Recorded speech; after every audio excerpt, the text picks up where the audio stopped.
Se oye bien, ¿no? Sí. Muy buenas tardes, compañeros, camaradas, amigos y amigas. Bueno, una nueva sesión de nuestra agenda cultural que, como veis, está siendo bastante profusa y bastante interesante, tocando temas diversos. Pasamos de la memoria histórica a la literatura y ahora tenemos un tema más técnico, aunque también vamos a tocar literatura porque ya Joan va a presentar específicamente a nuestro ponente. Pero bueno, yo hago un poco de eso, de daros la bienvenida. Voy a empezar el acto así, dando la bienvenida a todos y a todas las que estáis aquí presentes, los que vendrán, que seguro que vendrá más gente. Y quería, antes de nada, puesto que todavía seguimos sufriendo como humanidad el conflicto, por decirlo suavemente, de Palestina, quería poner en vuestro conocimiento más o menos una estadística a día de hoy de este gravísimo problema humanitario, de esta injusticia contra seres humanos indefensos, inocentes. Y bueno, pues a día de hoy, me quito las gafas mejor, veo mejor sin gafas. Así que al día de hoy tenemos, hoy justamente hace 40 días del comienzo de la masacre, del genocidio. A día de hoy hay 5.400 heridos en Israel, 25.400 heridos en la Franja de Gaza y en Cisjordania, 2.260 desaparecidos, de los que 1.270 son niños, 25.000 bombardeos indiscriminados en la mayoría de los casos, con objetivos civiles, nada de objetivos militares, hospitales y viviendas y centros comerciales, etc. Este conflicto ha causado a día de hoy 11.000 palestinos muertos, de los que 4.500, si no más, son niños. Ha habido 14 llamamientos de Naciones Unidas para que cese la violencia de Israel sobre los palestinos, los territorios palestinos, sin que los palestinos se hayan dado por aludidos, perdón, los israelíes se hayan dado por aludidos. Al contrario, se están ensañando. 90 trabajadores de ayuda humanitaria están muertos a día de hoy. 37 periodistas que cubren el conflicto. Y bueno, podría decir más cifras, pero no quiero abrumaros. Yo creo que ya con estas tenemos una visión bastante aproximada de la magnitud de este conflicto, este genocidio. No hay palabras, creo que el diccionario se queda muy corto, es una cosa muy recurrente en decirlo, pero es verdad. No se me ocurren palabras con mayor magnitud que la de un genocidio. Y yo, antes de empezar el acto, como sabéis que hago en algunas ocasiones, me gustaría pedir un minuto de silencio en honor de las víctimas de los dos lados, pero especialmente de las palestinas, que son víctimas indefensas. No son militares, no han provocado el conflicto, son los que están sufriendo desde el año 47 este desplazamiento y esta pena, ¿no? Que le están infligiendo los sionistas, no los israelíes, o sea, no los judíos, los sionistas. Y bueno, pues pediré un minuto de silencio para, bueno, en honor de las víctimas.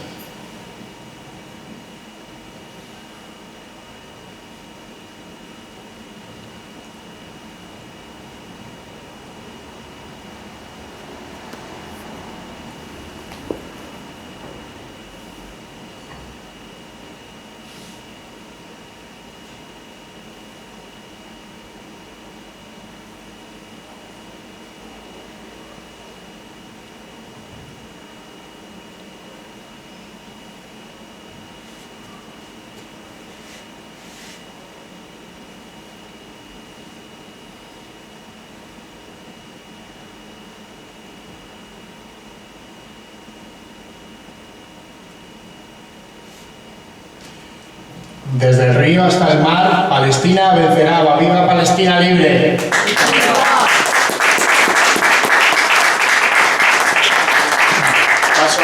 Paso la palabra. No sé. ¿Se oye? ¿Se oye? ¿Hace falta el altavoz? ¿Me oís? Sí. Sí, no hace falta. ¿No quieres? Si lo oís, eso. ¿Se oye bien? ¿Se oye bien? ¿Se oye bien? Vale, pues entonces. Bueno, bona nit. Para mí es un lujo presentar a Carlos Cundidor, y estas dos obras. La última historia para después de la última guerra y El agua cuando Santa Bárbara truena. Carlos es un escritor prolífico y polifacético. Los temas que incluyen sus publicaciones son Miguel Hernández, el amor, la pandemia, la monarquía, la república, el franquismo y la dictadura, la España despoblada, los conflictos internacionales, Ucrania, Palestina. Como ingeniero químico, ejerció hasta la jubilación reciente de director gerente y administrador de una empresa de ingeniería fundada en 1976. Sus escritos aparecen editorialmente en 2010. Ediciones Certeza le publica su primer libro, una colección de relatos cortos editada bajo el título Susurros al viento. A ese volumen le seguirá otro, también de novelas breves, con el nombre del pueblo que no sabía reír. Su primera novela se publica en 2012, la misma editorial le publica 7 días de gloria, una novela de corte social ambientada en Madrid con la violencia de género como argumento. Posteriormente aparecerá 10 historias bajo el felpudo, libro de relatos, un ensayo novelado sobre 6 de los mejores poetas republicanos, Cuando las bestias se disfrazan de hombres. En 2016, en la colección Cantela publica Banderines de enganche, colección de relatos sobre marginación. Ese año publica Madruga con rabia en el horizonte, su primer poemario, también es poeta. Antes de finalizar este año, Editorial Comunitaria le publica su segunda novela, El viajecito de los zapatos rojos y otros cuentos inmorales. En enero de 2018 publica un nuevo libro, esta vez de artículos, 2 años alrededor de Facebook. Su penúltimo libro, publicado, presentado en abril en el Teatro Principal, es una colección de 10 novelas breves articuladas en torno al agua. La salvaje mirada del agua. En 2019, Mil Ediciones publica su libro Esperaré a que hayas muerto, una amplia novela en la que, rozando el género negro, nos lleva por los últimos 40 años de nuestra historia, persiguiendo a uno de los policías de la Brigada Político-Social franquista. Este libro lo presentó antes también por equipo de Alicante, ¿no? En Elche, en Orihuela, Alicante. En marzo de 2020 presenta su último libro, Permiso, giramos a la izquierda, un libro profusamente ilustrado de 600 páginas con 260 artículos sobre temas de actualidad y temas sociales. En 2020 también ha publicado un pequeño libro sobre la despoblación de España, 2 Españas, un problema, y otro sobre bueno, él es un especialista está implicado en el tema de los pueblos despoblados. Y también publica otro sobre un espectáculo montado en 2019 al hilo del 80 aniversario de la finalización de la Guerra Civil y comienzo de la dictadura, titulado 1939. En 2021 ha publicado un libro con 13 relatos y otros tantos artículos sobre la pandemia, titulado El libro que vivimos peligrosamente, el tiempo que vivimos peligrosamente. Y ha editado una novela de corte histórico, Las Merusas, el ocaso de un sueño, que es la que presentaste por aquí, por estas tierras, que trata sobre la conquista romana de Menorca en el siglo II a.C. Presentando, pues también esto lo presentaste en el teatro, ¿no? El teatro romano de Zaragoza, ¿no? Y a mediados del año pasado publicó un libro documento sobre la guerra de Ucrania, un libro muy interesante que sirvió para debates y impulsar todo el tema de todo el conflicto de Ucrania, la guerra falseada. En 2023 continúa sus publicaciones, edita la segunda y tercera edición de Ucrania, que tuvo bastante difusión, y los 2 libros que presentamos, también del 2023. Ha participado en antologías diversas, publicadas con otros autores, pertenece a la Asociación Aragonesa de Escritores, fundador de la Asociación Cultural Albada. La Asociación Cultural Albada es una asociación muy interesante que reúne a fue fundada por gente que venía del Partido Comunista, creo recordar, ¿no? Cuando yo estuve por ahí, que un militante del Partido Comunista de Zaragoza, y llevan una labor cultural muy interesante en Zaragoza, de ocio y culturales, ¿eh? Hacen excursiones, es un ejemplo que podríamos tomar por estas tierras, ¿no? Porque es muy interesante de mantener a la gente, ¿no? ¿De cuántos socios tenéis? Ahora un centenar. Un centenar, activos, daros cuenta, un centenar constantemente. Yo he estado allí y la verdad es un placer estar con aquellos camaradas. Es director, es socio de Amigos del Libro, director durante un tiempo de la colección Relatos de la editorial Comunider, cofundador del Ateneo Republicano en Zaragoza, miembro activo de Origen del Movimiento de España, Vaciada, coordinador de un certamen de relatos cortos que vaya por su 8ª edición, cuyo lema es Tierra Vacía, y que quiere poner voz, palabra y espacio a un problema estructural del sistema, quizás el mayor que podamos tener en esta península, la despoblación. Tundidor es una activista cultural, o sea, organizando numerosos eventos como las Jornadas Aragonesas de homenaje a Miguel Hernández en octubre de 2022. Tuve la suerte de participar en esas jornadas y disfrutar de una obra de teatro que hizo Carlos sobre la vida y obra de Miguel Hernández. También ha participado en diferentes comisiones organizadoras de, por ejemplo, las jornadas sobre la lucha y represión del franquismo en Aragón, durante del 60 al 76, en el Paraninfo de la Universidad, los días 27 y 28 de octubre. Entre otros participó Nicolás Sartorio, Julián Casanova y una serie de historiadores, trabajadores o personas de la cultura represaliadas por el franquismo. Este mes de noviembre está coordinando un montaje en el que estarán integrados el teatro, la música, la palabra y la poesía, sobre el 25 aniversario de la muerte de Gloria Fuertes. Con motivo de este montaje editará un nuevo libro en el que ya es colección Cuadernos para el Debate. Normalmente, en algunos eventos, ¿no? Creo que no me atrevo, a lo mejor meto la pata, pero yo he visto algunos que en algunos eventos hace una publicación. El de Miguel Hernández, hiciste, publica la obra, es un buen ejemplo porque hace un librito pequeño donde publica lo que ha sido el evento, las conferencias, la obra de teatro. Luego, en otra cosa que hicimos sobre María Navarra, publicaste también, o sea que está bien porque deja una memoria de los actos, lo cual creo que es un ejemplo también a seguir. Los dos últimos libros que traemos aquí, La última historia para después de la última guerra, es una antología, es una selección de los mejores publicados ya, o sea ha cogido de pequeñas obras de historia que había publicado, ha hecho una selección con otras nuevas, inéditas, y con eso ha montado el libro. Este libro se lee fácilmente, te engancha. O sea, yo no lo he leído todo, pero he estado leyendo, y la verdad es que te engancha y quieres, es el libro que quieres seguir leyendo, ¿no? Y aunque es un libro que tiene 8 capítulos, se encadena. Emocionalmente te encadena. Y lo quieres leer sin descanso. Son cuentos para contar la historia, relatos que te producen luz, alegría, sonrisas. Son escritos sobre la guerra y la posguerra, con misterios e intrigas. Este libro es un libro, fíjate, bastante gordo, pero bueno, a veces estos libros, cuando estás leyendo, te pesan un poco. Tenemos que poner un atril o algo así. Pero bueno, es un libro que tiene una gran carga, pesa porque además, ¿por qué? Porque tiene una carga sentimental bastante fuerte.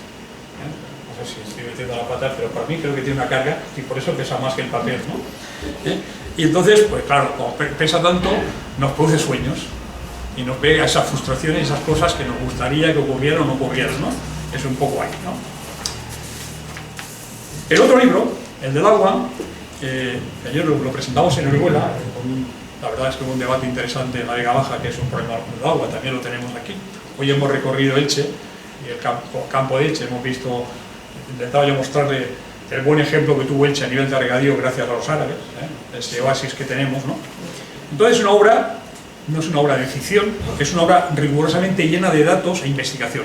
Es un libro que trata de una realidad tan imprescindible, necesaria, escasa como es el agua, y el agua del Estado español. Carlos escribe sobre el potencial del agua dulce, la que tenemos, la que nos queda. El libro plantea los problemas en España de las aguas superficiales, su contaminación, escribe sobre los pozos, los embalses, los acuíferos. O sea que esta obra recoge el tema del gasto del agua, nuestro comportamiento, cómo se aplica, cómo se utiliza el agua cuando se gasta. Con este libro surge el qué hacer, qué tenemos que hacer. ¿Más pantanos? O sea, más embalses, más riegos, más agricultura. ¿Qué soluciones? Carlos, a continuación, nos contará un poco sobre el libro. No voy a entrar yo, porque es un tema que le corresponde a él, pero sí quiero decir que Carlos es un compañero, yo lo considero un compañero mío de muchas complicidades, ¿no? Tenemos trayectorias paralelas o muy... Cuando hablamos de lo que ha sido nuestro pasado, hemos combatido, hemos trabajado en cosas muy parecidas. Sigue siendo una persona comprometida, solidaria, sensible, republicana, irlandiana, y desde joven se alineó contra el franquismo. Él fue militante del Partido Comunista en Aragón, y hoy, en su madurez, sigue implicado. Bueno, él me decía ayer, hombre, Maduro, yo ya soy un abuelete, yo ya soy... Bueno, yo es que no lo veo viejo, yo no me veo viejo, yo todavía no me considero viejo, yo me considero... los que estamos aquí, veo algunos amigos de mesa, ¿verdad, Rafa y Manolo? Todavía somos jóvenes, somos maduros, pero no somos viejos, ¿verdad, Rafa y Manolo? No somos. Entonces, somos maduros, pero no viejos. Yo creo que viejo es otra cosa, yo tengo otro concepto. Entonces, él, en su madurez, pues sigue implicado para conseguir una sociedad más humana, una sociedad libre de explotación. Y Tundidor sigue apostando por esas personas nuevas, por ese cambio de las personas, de los hombres y mujeres, desalienados, desalienadas, feministas, ecologistas, personas que sean sujetos activos, protagonistas de su propia vida. Este es Carlos. Muchas gracias.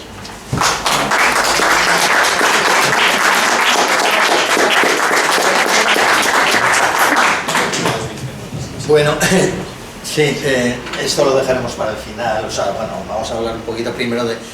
primero, ¿se me oye bien o voy a intentar alzar un poquito la voz? Yo creo que la voz la tengo todavía más o menos pasable, a pesar de la madurez, más o menos pasable. Y bueno, ya veis la cantidad de cosas que se puede hacer uno jubilado. El tiempo parece que... Pero bueno. Voy a empezar con el primer libro, digamos con el más gordote, más... ¿Qué es este libro? Lo ha dicho en parte ya Joan. Primero de todo, muchísimas gracias a vosotros. Yo os considero camaradas, a vosotros, vosotras, y a Joan muchísimas gracias también, lo mismo que a Fernando, en fin, por la organización, por la logística, por venir, por acudir. Eso es lo principal, es decir, antes que nada, antes que todo, muchísimas gracias. El libro de la última historia para después de la última guerra no es que trate de historias sobre guerras o sobre... No, el título lo cojo de uno de las novelas que hay en el interior. Son 59 novelas breves, y una de ellas se titula así, que es la que cojo para el título. Son 8 grandes libros, a su vez, divididos un poquito por temática. La temática puede ser cuentos para contar la historia, que son novelas históricas, novelas sobre la guerra de la independencia, sobre determinados... novelas históricas. Novelas sobre el amor, es el último apartado. Novelas sobre personas que vienen de fuera, es decir, sobre inmigrantes, que tenemos. Novelas para aflorar la sonrisa. Estos son novelas muy, en fin, que seguro que el que lo lea, si lo leéis, os vais a sonreír, os vais a reír con cierta alegría. Entonces, eso en 8 grandes capítulos. Son novelas que tienen una carga, a pesar de que son novelas que tratan del amor, que tratan de la inmigración, que tratan del costumbrismo, que tratan de contar la historia, también novelas sobre la guerra. También hay un capítulo, un gran apartado, uno de los 8 apartados, que son novelas sobre la guerra. Hay una, por ejemplo, que recuerdo que es una novela, digo novela porque son 20 y tantas páginas, realmente son novelas breves, sobre el maquis de Trubia, en las orillas del río Trubia. Son novelas que están documentadas, es decir, son novelas de ficción, evidentemente, pero con una documentación importante. Es decir, que lo que pasa, lo que se ve a través de las líneas, de las palabras, realmente existe todo el paisaje, existe... En fin, son novelas con una cierta documentación importante. También sobre el rey. Bueno, sí, evidentemente, pues bueno... el rey ladrón. Sí, yo creo que todos tenemos gran aprecio a la monarquía, todos los aquí presentes, entonces pues la monarquía evidentemente es uno más de los temas. Si a alguno de vosotros le gusta la lectura de ficción, una lectura de ficción que creo que es de calidad, Joan lo ha dicho, yo tengo entre relatos publicados y relatos inéditos, pues serán unos, no sé, 200 y pico, no sé si serán 250 o 240 o 235, pero bueno, alrededor de eso. Yo he querido coger los 59, en principio eran 60, pero la editorial escamoteó uno, se le pilló uno y lo perdió. Cuando me mandó el borrador, el segundo borrador, me di cuenta y vi que no eran 60 sino 59. Bueno, pues se ha quedado con 59, por no volver a un borrador que ya estaba prácticamente hecho, etc. Entonces, estas 59 novelas realmente son, creo yo, que son, a mi juicio, las mejores que tengo, los mejores relatos que tengo, y yo creo que enganchan, y yo creo que son, bueno, se disfruta leyendo.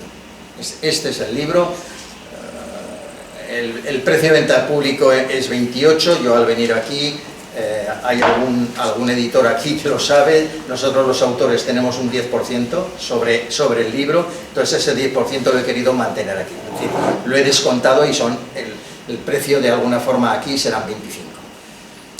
Esto es el primer libro, es decir, la última historia para después de la última guerra.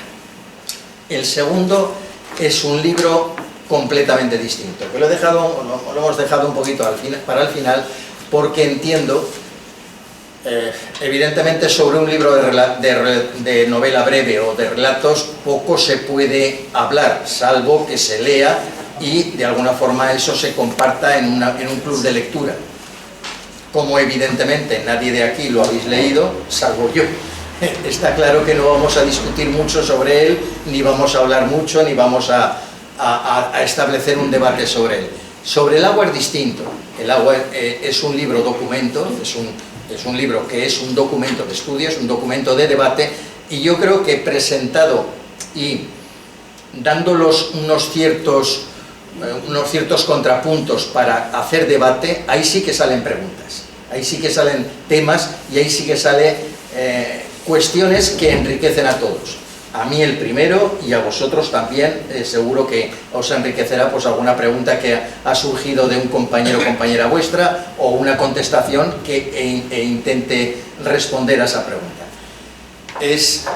Yo creo que vamos a hacer muy rápidamente, para no perder demasiado tiempo.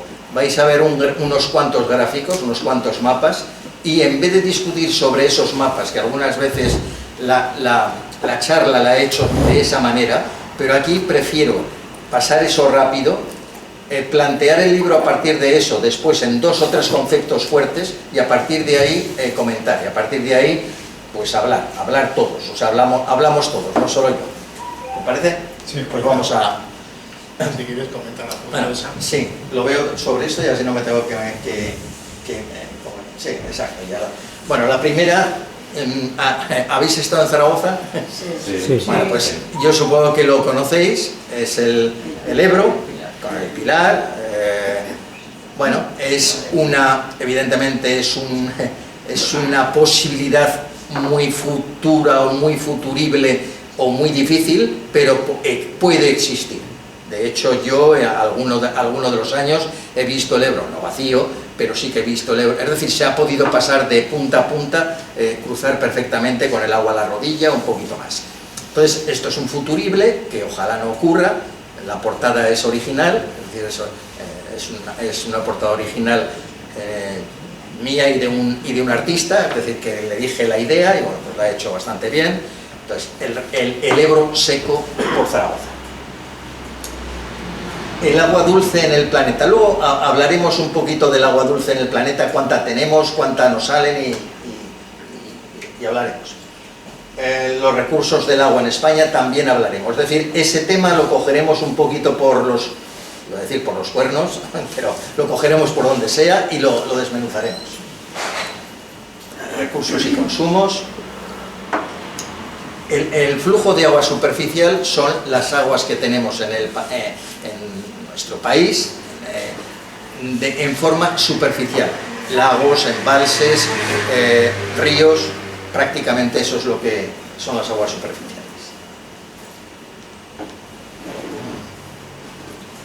Bueno, este es un gráfico sobre el agua embalsada en España. Es decir, nosotros tenemos en España hay una cantidad de unos 3.500 embalses de todo tipo, es decir, de todo tamaño, pequeños, grandes, y chicos y medianos. De los 3.500 o entre los 3.500 embalses, embalsan cuando están llenos, que hace 10 años que nunca están llenos, embalsan en total 56.000 hectómetros cúbicos. Ese es el total embalsado de los 3.500 embalses. En los 10 últimos años, prácticamente todos los años se han quedado en la mitad. Alguno un poquito menos de la mitad y alguno un poquito más de la mitad, prácticamente en el 50%. Estas son, yo las llamo los fuertes NOx. El fuerte NOx en Estados Unidos es el fuerte donde tienen los dineicos, donde tienen el oro. Bueno, pues el agua subterránea, los acuíferos, son nuestros fuertes NOx en el futuro, para las generaciones futuras. Son el futuro, no el futurible, sino el futuro para nuestros hijos, nuestros nietos, de esas aguas que son absolutamente vitales. Estos son los acuíferos más importantes. Aquí en esta zona tenéis uno de los más grandes, un poquito más abajo, es el acuífero del campo de Cartagena. Es un acuífero que tiene 2.000 y pico kilómetros cuadrados, 2.500 kilómetros cuadrados de superficie, es decir, es enorme. Desgraciadamente, luego lo hablaremos, pero desgraciadamente, a pesar de ser enorme, pues está un poquito vacío y un mucho contaminado. El estado de las aguas subterráneas, de los acuíferos, según colores, pues se ve pues por decirlo bueno, luego lo digamos, por decirlo en general, de León para abajo, el estado de los acuíferos es malo. Conforme bajamos más abajo de León, es decir, conforme bajamos más y más, el estado de los acuíferos es de malo a muy malo. Y de León para arriba, los acuíferos están en un estado muy limpio, un estado de limpieza bastante bueno. La explotación del agua, es decir, esta es en función, este gráfico lo que hace es, en función de unos determinados porcentajes, se ve dónde está más explotado o menos. El color más oscuro es donde tiene más explotación el agua. Bueno, todos veréis dónde tiene más explotación el agua, es decir, de Madrid para abajo.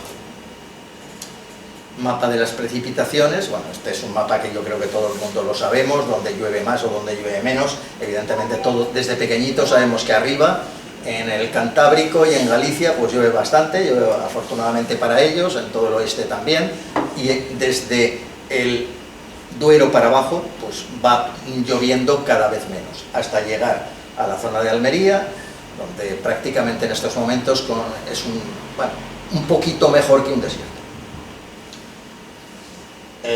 Un gráfico muy rápido, el precio medio del agua en España, es decir, este precio medio no es el precio que nos cuesta a nosotros en el contador, es el precio medio del agua generalmente para riego. La aridez, pues también pasa lo mismo que con las precipitaciones. Yo creo que desde pequeñito todos sabemos que determinada zona es más árida y determinada zona es menos árida y tiene más árboles.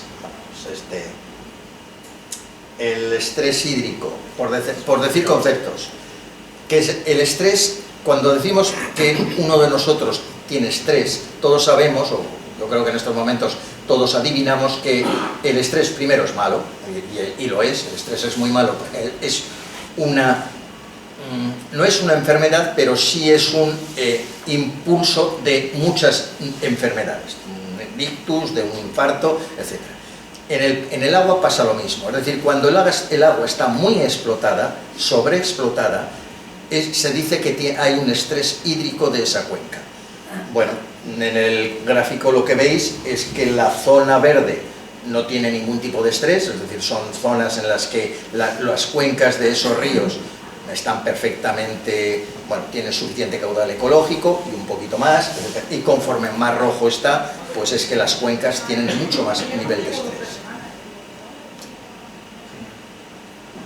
el estado de las masas de agua es otra forma. Bueno, antes ha salido un gráfico, este gráfico es un poquito mejor. Bueno, pues el estado de las aguas subterráneas, ya lo veis, las zonas rojas es evidentemente donde peor están, pues ya veis dónde están.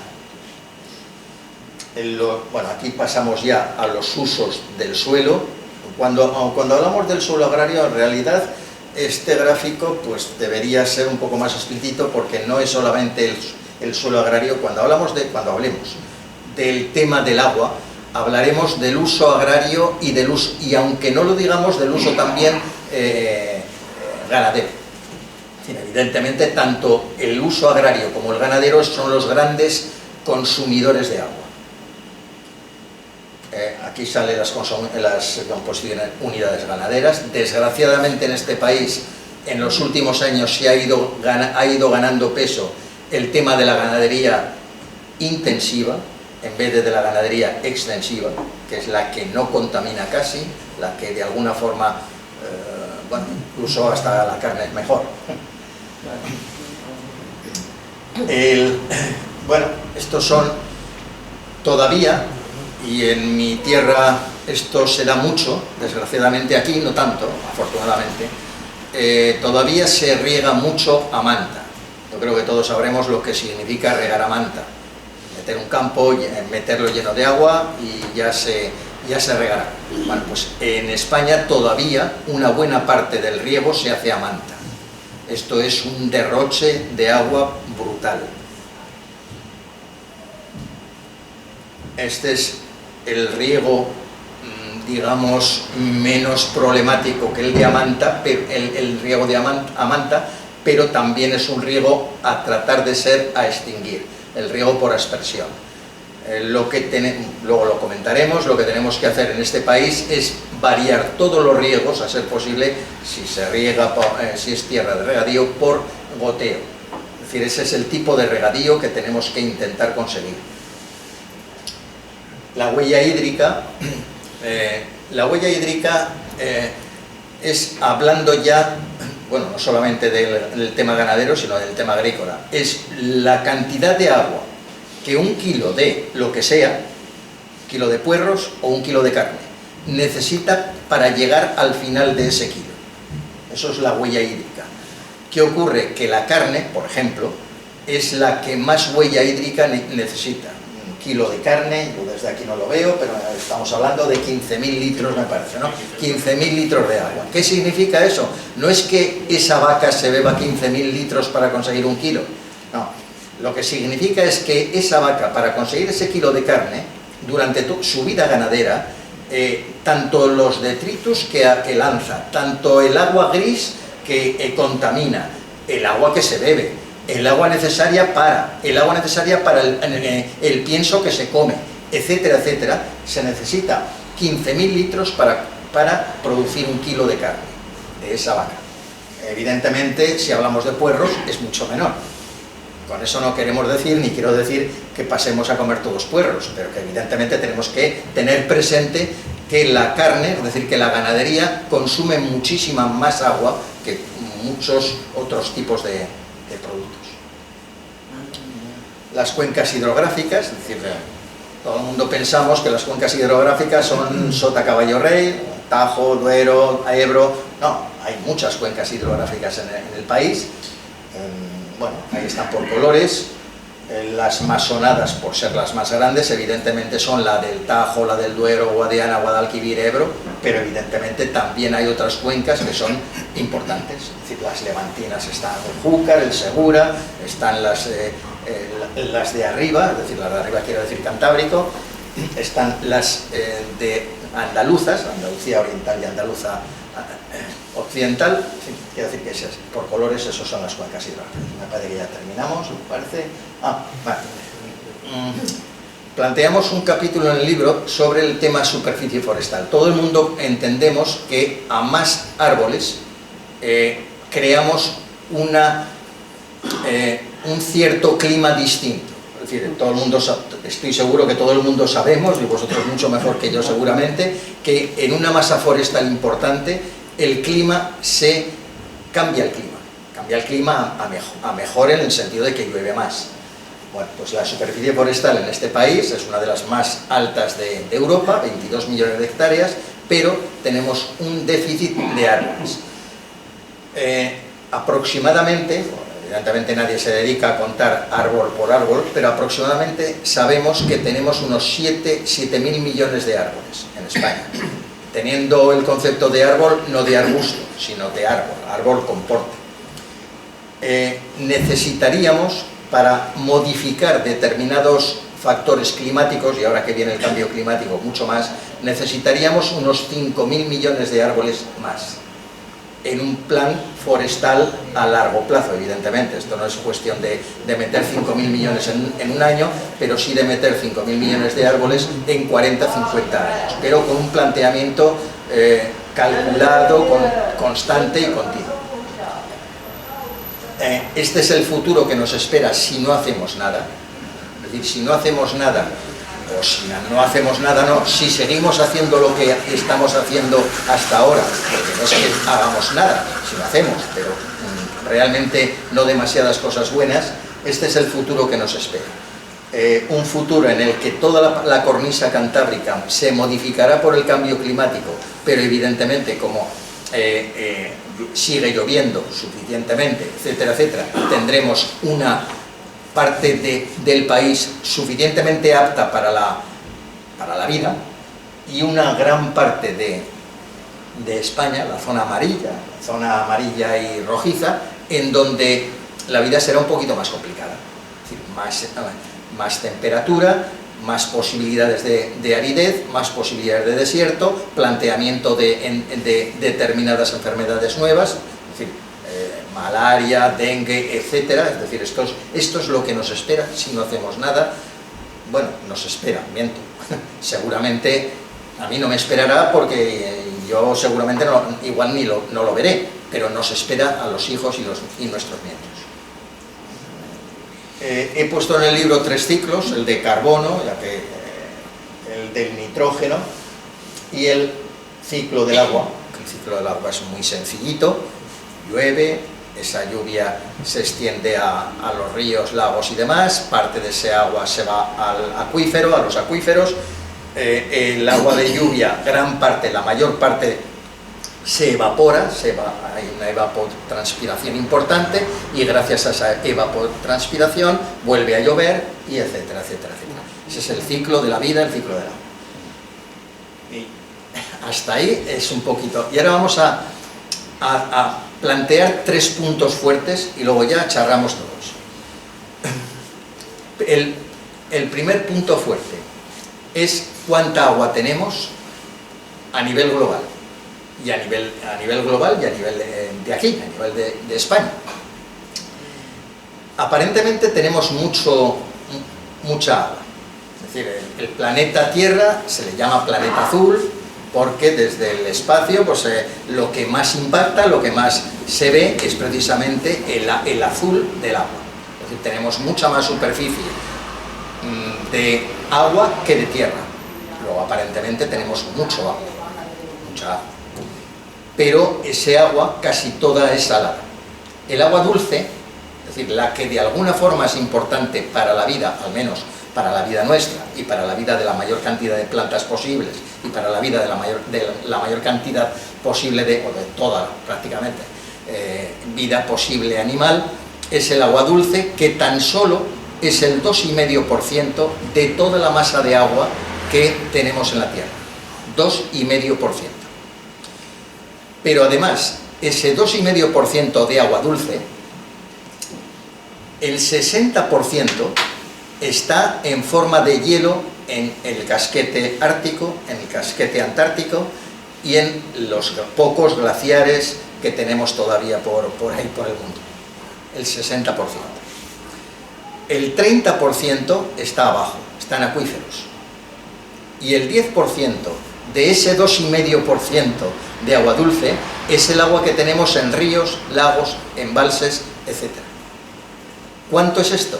Es decir, porque ahora pues el rollo de 60%, 2,5%, pero ¿cuánto es? Bueno, pues el agua dulce que tenemos en el planeta son aproximadamente, para son 35 millones de kilómetros cúbicos. Que, dicho de esta forma, parece mucho, y es mucho, pero está limitado a esa cantidad. Ahora pasemos a España, pasemos a lo que nos interesa. En España llueve, según en el año 2022, aproximadamente unos 600 milímetros de agua por metro cuadrado al año.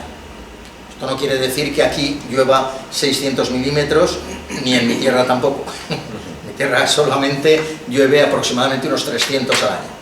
Pero sí que es verdad que la media, es decir, gracias a que en Galicia pues llueve 2000, etcétera, etcétera, la media tenemos 600 milímetros al año por metro cuadrado. Si multiplicamos esos 600 milímetros, que son 600 litros, por el número de metros cuadrados, nos saldrá la cantidad de litros, metros cúbicos o hectómetros cúbicos que tenemos para disponer.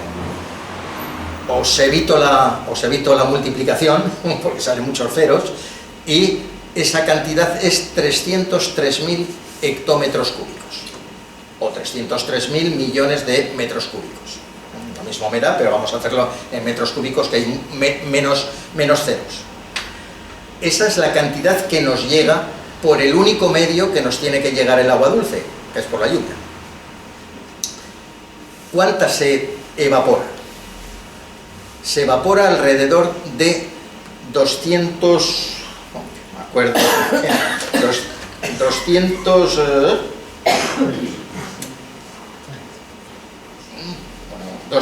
entre 215 y 225.000, me acordaba exactamente.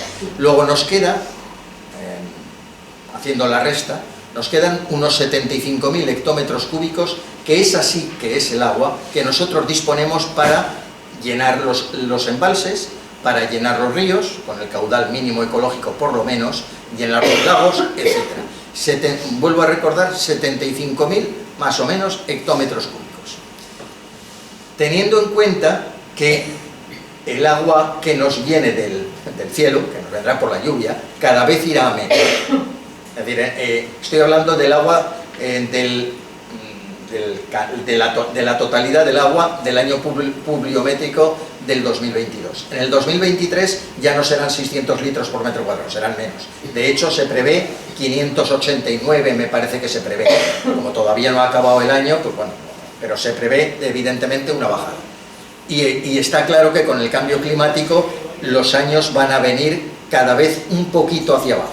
Es decir, que evidentemente vamos a tener menos agua a disponer. Pero en todo caso, aunque tengamos esa cantidad, la que mantenemos desde hoy, son 75.000 hectómetros cúbicos. Si en los embalses hemos visto un gráfico que decíamos que la cantidad total de agua que podemos embalsar es 56.000 hectómetros cúbicos. Si hacemos otra resta, tendremos la diferencia para el caudal ecológico de los ríos, que es necesario. Es decir, unos ríos sin agua, evidentemente, ni son ríos, ni tienen vida, para llenar embalses y para llenar lagos, y una parte de ese agua para llenar acuíferos. Eso es lo que tenemos. Es decir, eso de alguna forma constituye el haber del agua, de nuestra agua. Y ahora vamos a ver el debe. ¿Qué hacemos con ese agua? La mayor parte, hay unos cálculos oficiales aquí en el agua, como, en fin, prácticamente los cálculos oficiales, los cálculos oficiosos y los cálculos reales se parecen, pero se parecen en que todos son cálculos, pero desde luego la cifra no se parece. Los cálculos oficiales, los que marca el Instituto Nacional de Estadística, etcétera, etcétera, plantean que aproximadamente, un año más, un año menos, un año con sequía, otro año con menos sequía, se plantea que aproximadamente se gasta en España unos 32-34.000 hectómetros cúbicos de agua, entre toda el agua que se consume, tanto sea de boca, como el agua para los campos de golf, como el agua para riego o como el agua para ganadería. Ese es el cálculo oficial. El cálculo oficioso eleva ese consumo a 42, 43, depende, Greenpeace lo eleva a 44, es decir, no se sabe. Es decir, no se sabe, entre otras cosas, porque hay, esto no lo digo yo, lo dicen muchas asociaciones medioambientales, entre ellas Greenpeace. Greenpeace denuncia que hay 1 millón de pozos ilegales, 1 millón. 1 millón, evidentemente, que de ese pozo pueden salir unos cuantos metros cúbicos, pero también de ese pozo, dentro de ese millón, no solo son metros cúbicos, sino son hectómetros cúbicos. Hace poquito salió la duquesa de... nunca me acuerdo, la duquesa de Alba, nunca me acuerdo, bueno, pues salió que tenía 200 hectáreas de frutales, concretamente de naranjos, regados con 4 grandes y hermosos pozos ilegales. Bueno, pues esos pozos ilegales subían o gastaban, me parece que hice el cálculo, aproximadamente entre 2 a 4 hectómetros cúbicos, depende de... es decir, que ya no son metros cúbicos, ya no son unos cuantos litros. Entonces, el cálculo oficioso del gasto que tenemos en agua ya puede subir a 42.000, 43.000 hectómetros cúbicos. El cálculo real, que tampoco es el oficioso, es mayor, es probablemente mayor. ¿Qué significa? Que nos comportamos en el tema del agua en este país como si nos sobrara. Y no nos sobra. O sea, nosotros no somos un país en Europa excedentario de agua. Somos al contrario, un país deficitario de agua. Por eso necesitamos agujeros para embalsar. Es decir, en Europa hay muy poquitos agujeros para embalsar. Pues porque llueve más, porque Europa es más plana, porque los ríos son más anchos, porque tienen más caudal, porque tienen más canales, por la razón que sea, en Europa, desde luego, tienen embalses, claro que tienen, pero desde luego no en la cantidad y mucho menos que aquí. Nosotros somos deficitarios de agua, pero nos comportamos en el tema de gasto como si fuéramos excedentarios, como si el derroche, como si fuéramos los tipos ricos de Europa en el tema de agua. ¿Qué deberíamos, bueno, ahora pasamos un poco, bueno, deberíamos, luego lo comentaremos, deberíamos ver si esto es verdad, si nos comportamos regando demasiado, gastando demasiado, deberíamos debatir a ver si eso es verdad. Pero bueno, vamos a suponer que sea así y nos lleva al tercer punto fuerte. ¿Qué deberíamos hacer en un futuro cercano, no en un futuro lejano? Es decir, la fotografía esta que tenemos ahí detrás no está tan lejana. Es decir, no está tan lejana que, bueno, yo antes de ayer vine desde Vinaroz contando los ríos secos hasta llegar a Orihuela. Conté entre 22 y 23 ramblas, ríos, entre 22 y 23. Entre esos 22 y 23 tan solo me aparecieron de 3 a 4 ríos con agua. Lo que es ríos con agua. El Serpis, el Segura, el Júcar y pare usted de contar. Entonces los demás, y yo recuerdo de pequeño estar por la zona de Tarragona, estar por la zona de Castellón y ver el río Bergantes, ver el río Serbol, ver el río Seco, el río Sec, que iba no seco, sino iba con agua, y más en estas fechas. Y ahora no. ¿Por qué no llevan agua? No porque llueva menos, que sí que además de eso llueve menos, sino porque el aprovechamiento de esos ríos es tan brutal que ya las aguas superficiales han desaparecido. Las aguas siguen estando un poco por abajo, es decir, las aguas evidentemente siguen llegando por la parte de abajo del río, pero siguen llegando a un nivel tan pequeño, porque las aguas superficiales son porque las aguas de acuíferos hacen sobresalir el agua por arriba. Es decir, cuando están llenos, evidentemente el agua por un efecto de sifón sube por arriba y evidentemente es cuando los ríos llevan agua. Pues bien, esos ríos, prácticamente de los 22 o 23, que ya me cansé un poquito, no sé si son 22 o 23 lo que pasé, pues prácticamente casi todos están secos. Y están secos, vuelvo a decir, no porque llueva menos, que también llueve menos, sino porque están totalmente agostados, están totalmente gastados por el consumo de agua, el estrés hídrico que decíamos antes, de cada cuenca o de cada río. ¿Qué debemos hacer entonces? Así y luego comentaremos. Pues lo primero que se nos puede ocurrir planteando el sentido común como sentido a desarrollar es hacer una mesa nacional del agua. Es algo que es necesario. Significaría que hubiera una entidad, un ente, que no es lo mismo que las confederaciones hidrográficas. Cuidado, no es lo mismo. La Confederación Hidrográfica mantiene el caudal, la limpieza, la ordenación, etcétera, etcétera, de esa cuenca. Lo que necesitamos en el país es un ente que regule, equilibre, plantee, modifique, diga sobre todo el agua que necesitamos, sobre todo el agua que tenemos y sobre ese debe y haber que sea sostenible. Entonces, esa mesa del agua en la cual deberían participar científicos, deberían participar demógrafos, deberían participar técnicos, deberían participar también políticos, algunos. Es decir, algunos me refiero que no sea todo político, sino evidentemente, claro que tiene que participar políticos, pero a nivel nacional. Creo yo, es una opinión mía, que a pesar de que yo defiendo a muerte el tema de las autonomías, yo creo que como todos nosotros vamos un poquito más allá, seguramente defenderemos, esto es otro debate, pero defenderíamos el tema federal. Pero bueno, independientemente de que defendamos ese tema de autonomía federal, yo creo que hay determinadas cuestiones como la del agua. El agua es básica y ¿por qué debería ser nacional? Por una razón muy sencilla, porque el grado de pluviometría no es el mismo en un sitio que en otro, porque las cuencas no son lo mismo en un sitio que en otro, porque el grado de contaminación no es lo mismo, es el mismo en un sitio que en otro, etcétera, etcétera. Entonces, esa mesa, esa plataforma, debería ser nacional para estudiar y equilibrar y hacer sostenible el tema del agua. Punto uno. Es decir, a mi juicio, eso sería lo más importante que debería pasar a corto plazo. ¿Qué deberíamos seguir? Esa mesa nacional que debería recomendar o más que recomendar, es decir, plantear. Primero, ver si tenemos tanta agua para tener tanto regadío.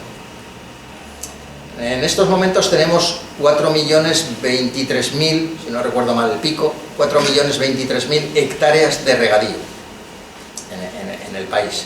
Bueno, son muchas, depende de cómo. Hay gente que dice que son pocas y hay gente que decimos que son bastantes. El planteamiento en España del agricultor ha cambiado por completo. Ahora ya no es el agricultor, el pequeño, mediano agricultor, el que de alguna forma manda o dispone o plantea. Quien manda, plantea, dispone es la empresa alimentaria. Es la que tiene absolutamente todo cogido. La empresa alimentaria, muchas veces multinacionales, que solo miran el 6%, y cuando digo el 6% es porque el 6% es el horizonte que tienen de beneficio. Ese 6% de beneficio lo quieren coger, lo quieren plantear, lo mismo les da poniendo nabos que sandías, que arroz en el desierto. Cuando digo arroz en el desierto es porque vengo de una tierra donde se cultiva arroz en los monegros y en cantidades importantes. Y el arroz gasta de 8 a 9.000 metros cúbicos por hectárea de agua. Eso es lo que de alguna forma tenemos en este país. Empresas alimentarias que lo que quieren es seguir con más tierras regables, con más agua. Evidentemente, si son más tierras regables, está claro que piden más agua. Se tenga o no se tenga, se pueda disponer o no se pueda disponer de esos embalses vacíos o llenos. Porque si no se pueden disponer de los embalses vacíos o llenos, muchas veces lo que se hace es pinchar. Y pinchar de ese millón, que cualquiera sabe si en vez de ser 1 millón es 1,5 millones, porque es descontrolado. Es absolutamente descontrolado. Entonces, lo segundo que hay que plantear entonces después de la mesa es ver si tenemos capacidad para regar tanto y para qué productos regamos. Es decir, hace 20 y tantos años en Bruselas se planteaban muchas cosas, pero una de ellas era que España y Rumanía fueran los países productores de maíz transgénico además, pero bueno, maíz. El maíz es uno de los productos que más agua necesita, de 6 a 7.000 metros cúbicos por hectárea, y a veces el maíz es de dos cosechas por año, pero bueno, vamos a suponer que sea una al año, por hectárea. Esto es lo que hay que tratar de evitar. Nosotros maíz, España, como país, produce muchísimo más de lo necesario. Producimos, junto con Rumanía, maíz para prácticamente toda Europa, independientemente del que se importa pues hace 2 años de Ucrania o ahora pero producimos suficientemente. Es decir, lo que hay que plantear es ver qué es lo que tenemos, qué agua tenemos y si tenemos esa capacidad para regar 4 millones de hectáreas, 4 millones y medio o 3 millones y medio. En estos momentos se están planteando, porque son empresas alimentarias las que lo plantean, regar incluso árboles o arbustos o plantas que nunca se han regado. Por ejemplo, cito 3, olivar. El olivar hay 800.000 hectáreas en estos momentos que se están regando. Gota a gota, es verdad, pero gota a gota gasta. La vid se está empezando a regar. El almendro, yo creo que todo el mundo lo vemos ya, pues eso, en campos ya regables. Son 3 tipos de plantaciones que nunca se han regado. ¿Qué ocurre? ¿Esto es malo? No, evidentemente si se riega el olivar, da más olivas. Que eso es lo que buscan los empresarios del olivo, que ahora los jiennenses, pues los olivareros de Jaén, que decía Miguel Hernández, aparte de que siguen siendo braceros, siguen siendo jornaleros, desde luego cuando menos dueños son del olivar. En estos momentos los olivares de Jaén son fundamentalmente de grandes cooperativas, que se llaman cooperativas pero son empresas alimentarias. Entonces, esos olivos que se riegan, que dan más olivas. El olivo, como cualquier árbol, es un ser vivo. Y un ser vivo que cuando se riega, y esto no lo sabía, pero me lo comentaron agricultores, un árbol cuando se riega, uno de los árboles que no necesita ser regado, sino que está habitualmente es de secano, cuando se riega, se plantea ese árbol, como ser vivo, un poco la indolencia, la vagancia. Es decir, ese árbol se acostumbra al riego. Cuando falta ese riego, en vez de dar muchas más olivas, lo que da es muchas menos e incluso se seca. Ese es el planteamiento. Pero claro, a las empresas alimentarias eso le importa un pito. Lo que quieren es agua para que esos olivos se rieguen. Si en un momento determinado se secan, ya plantarán en vez de olivos manzanas, sandías o lo que haga falta, o subirán el aceite, sencillamente. Entonces, ese es otro de los conceptos que tenemos que tener claro. Es decir, el riego tenemos que regar lo que podamos regar con la cantidad de agua que tenemos. Y yo creo que ahí me quedo, porque hay muchas cosas que yo creo que en el debate saldrán, y bueno, pues eso, saldrán. ¿Os parece? Estamos en el debate. Y ahora ya, pues, preguntas, dudas. Preguntas, si las sé.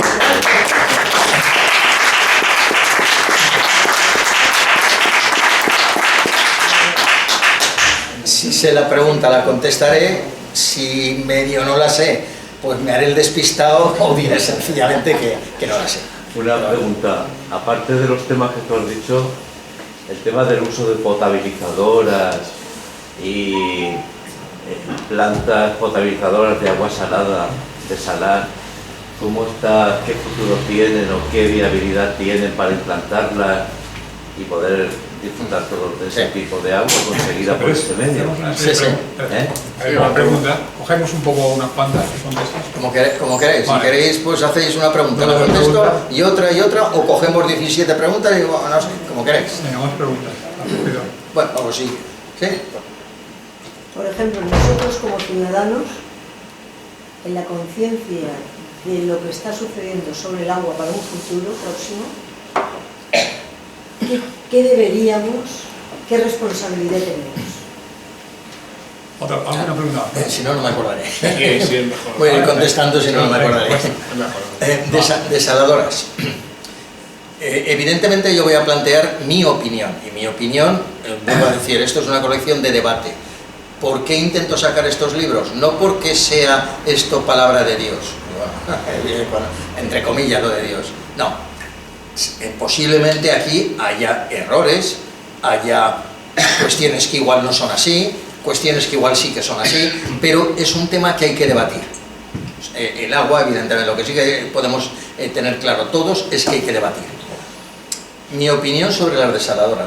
Las desaladoras pueden ser buenas en un momento puntual. Pensemos en una isla, o tenemos algunas islas en el país, pues que no hay ningún tipo de curso de agua, que no hay pluviometría suficiente, y en un momento determinado se plantea la construcción de 1, de 5 o de 10 desaladoras. Vale, puntualmente. Como norma general para conseguir hectómetros y hectómetros cúbicos de agua, mi opinión es que es negativa, por completo. Dos aspectos.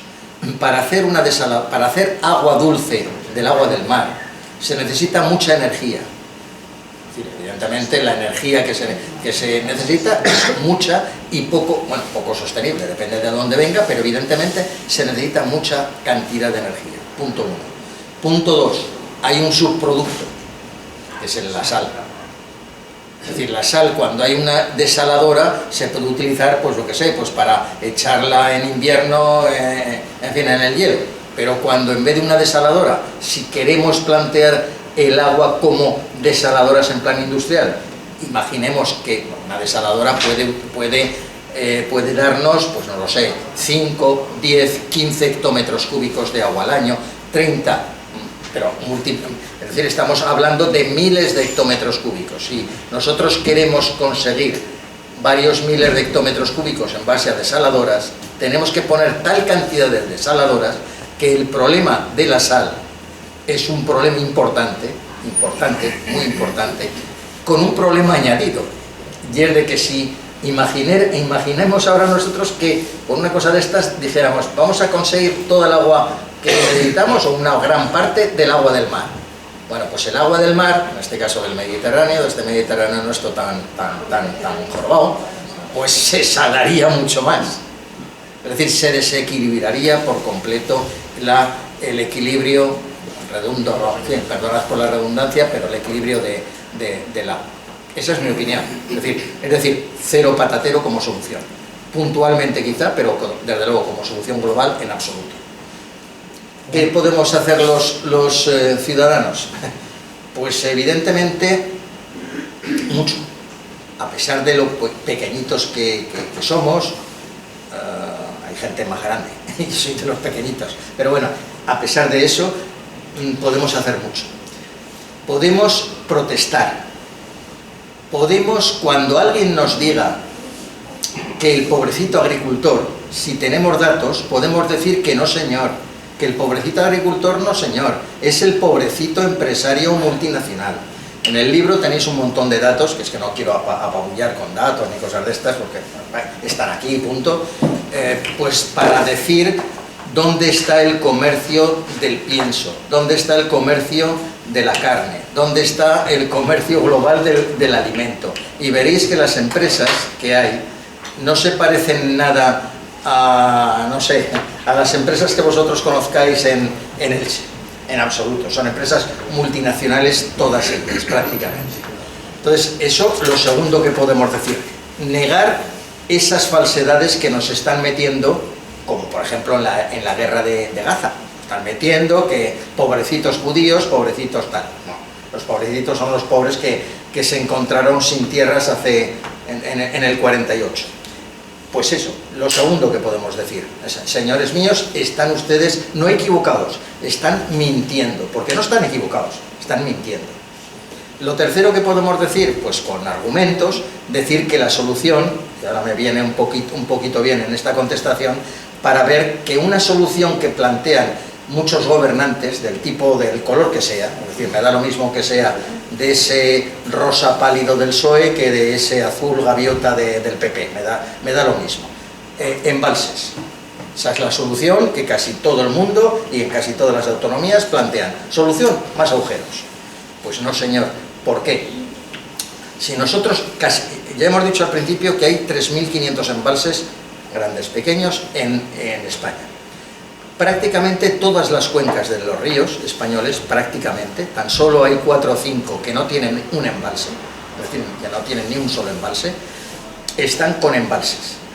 Si nosotros pensamos que debido al agua de la lluvia, un río cualquiera que tiene un embalse en la cabecera o en el medio o al final, un río cualquiera, tiene una capacidad de embalse de 100 y ese río tiene una capacidad de, por decir algo, de 120 por el agua que le llega de lluvias y demás, aunque metamos otro agujero, tenemos un agujero de 100 y ahora vamos a meter otro agujero de 100, no vamos a conseguir 200 hectómetros cúbicos porque lo máximo que nos llega por lluvia es 120, lo entendemos todos, ¿no? Entonces esa solución de embalses no es solución. Solo es solución para aquellos que piden agua, agua, agua, y que cuando no hay agua la sacan de donde sea, y el donde sea generalmente es de abajo. Pues, es decir, la solución de embalses no existe.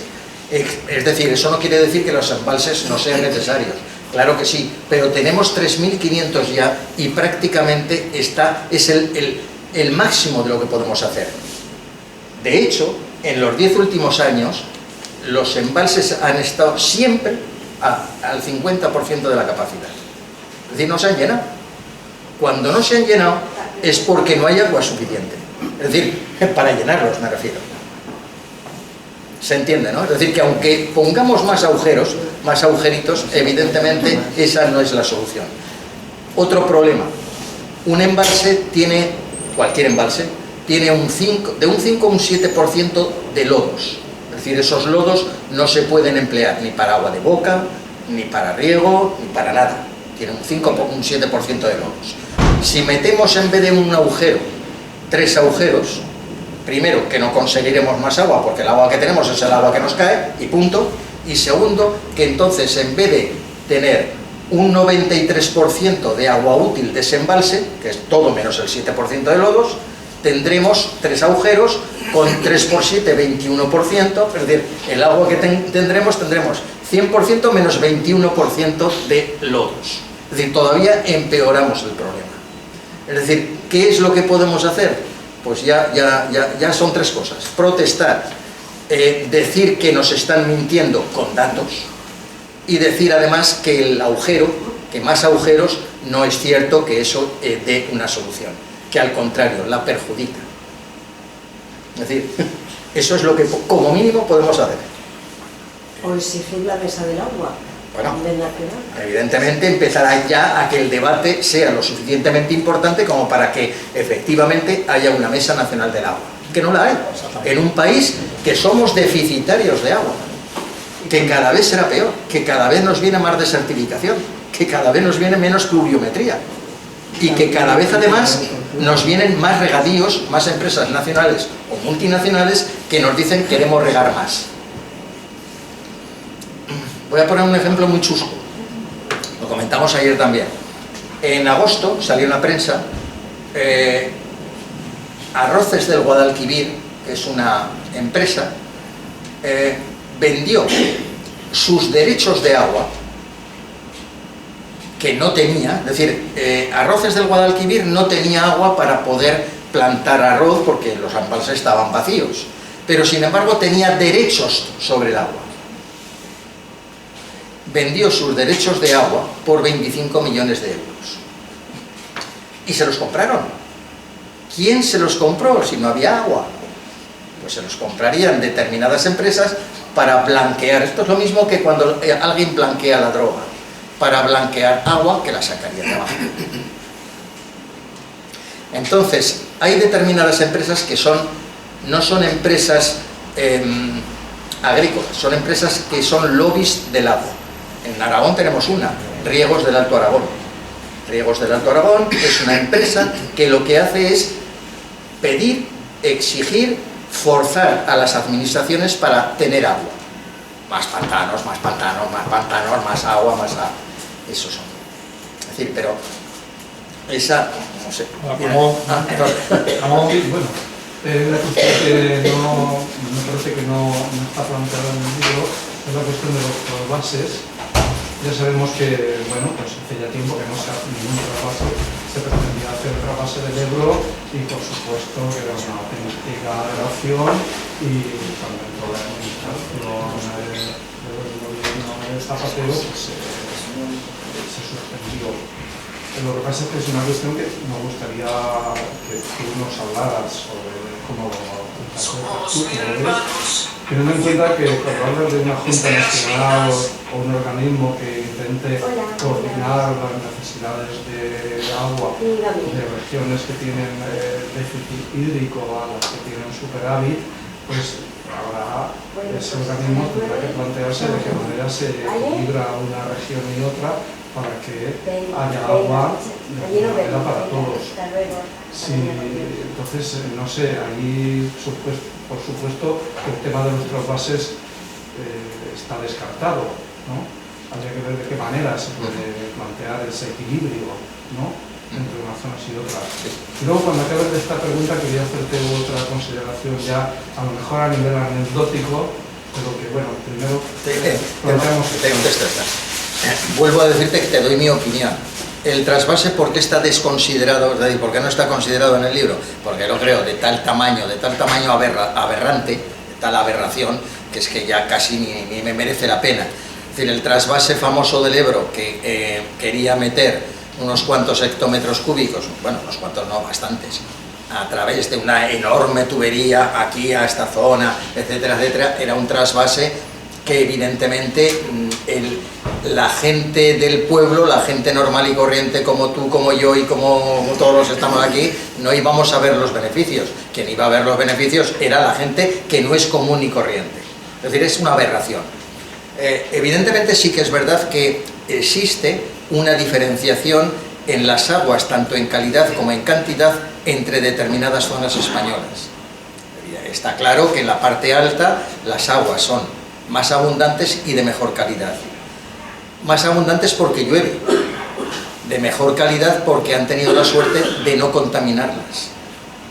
La solución no es... Esto pasa lo mismo que cuando nos decían o comentábamos en el trabajo, que mira aquella empresa, aquel trabajador que tiene 35 días de vacaciones y yo tengo 25. Pues lo mejor sería tener todos 30. No lo sé, a lo mejor es que el de 25 intente conseguir tener 35, pero no del de 35 tener 30. Quiero decir que la solución no está en que la parte de arriba, las zonas de arriba, que son las que tienen más cantidad y mejor calidad de agua, den agua de cuenca a cuenca, sino la solución seguramente estará en tratar de contaminar menos donde se contamina. Digo otro dato.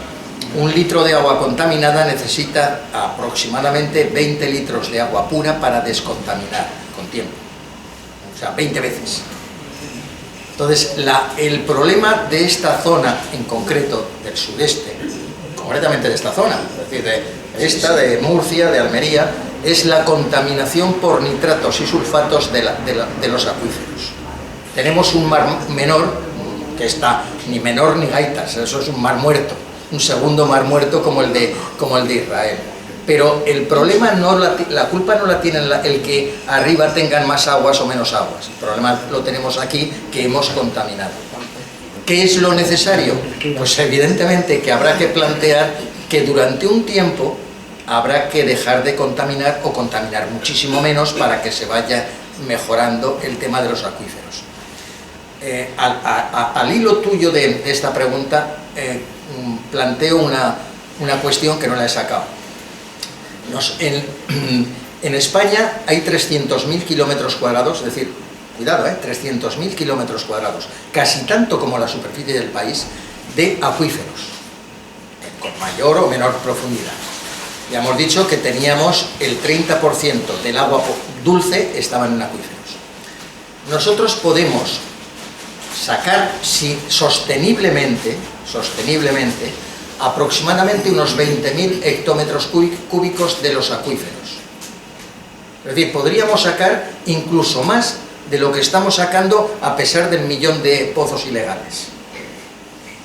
Pero ahora pongo la contrapartida. Es decir, esto va por una parte, pero ahora pongo la contrapartida. Pero el sacarlo significa sacarlo de una forma uniforme, es decir, no podemos sacar los 20.000 hectómetros cúbicos solo del sudeste, solo de aquí, del campo Cartagena, bueno, quedaríamos sin agua. Segundo, tenemos primero que descontaminar, hacerla potable. Es decir, si trabajásemos en esa dirección y con ese planteamiento de no contaminar, o de tratar de contaminar muy poquito, evidentemente la no contaminación es prácticamente imposible, pero no contaminar o contaminar muy poquito, podríamos conseguir al cabo de un tiempo que aquí también se pudiera sacar más agua, no ilegal, sino legal, del agua que tenemos en acuífero. El problema que tenemos aquí, de Madrid para abajo sobre todo, es que las aguas están contaminadas. Ese es el problema. Entonces, y volviendo un poquito a tu pregunta, que es muy interesante, trasvases entre cuencas, yo creo que eso es una perdición tanto para la cuenca cedente como para la cuenca que lo pide. Es una perdición. Lo que hay que plantear es un estudio real de la cuenca, ver qué tenemos en acuíferos, qué tenemos en aguas superficiales, qué tenemos en regadíos, qué tenemos de posibilidades, y decir claramente en castellano o en valenciano, es decir, pero decirlo claramente, que, señores míos, aquí lo que tenemos que hacer es, en vez de regar tanto, regar menos. Señores míos, lo que tenemos que hacer es regar con menos sulfatos, con menos nitratos. Señores míos, lo que tenemos que hacer es, a lo mejor, en vez de 1.000.000 de, pues 500.000 de. Y hay que decirlo. Y hay que decirlo. En Murcia o en donde sea. En mi tierra hay que decir que lo del arroz en Monegros es una barbaridad. Por mucha agua que se tenga, es una barbaridad. Y el maíz, en mi tierra, que también, en mi tierra hay tres conceptos o tres cosas que se amansalvan: maíz, alfalfa y arroz, que las tres, curiosamente, necesitan agua en cantidad. Pues eso seguramente es un error muy gordo. Pero hay que decirlo. O sea, no hay que decir paños calientes y por el hecho de estar en Orihuela o en Elche o en Murcia, decir, no, claro, aquí hay que meter más agua. No, señor, no. Aquí a lo mejor lo que hay que hacer es meter menos regadío. Y meter menos y menos campos de golf y menos piscinas. Manolo, después tú y después hay tres palabras pedidas, por favor. Casi menor. La segunda. Pero aquí hay una excepción cuando tú hablas de sustituir los riegos a manta, por supuesto, por el agua por goteo. Aquí hay una zona que son los carrizales, donde tradicionalmente se ha regado a manta, porque hay un sistema de recogida de las aguas residuales, que son los azarbes, y que es un ecosistema propio.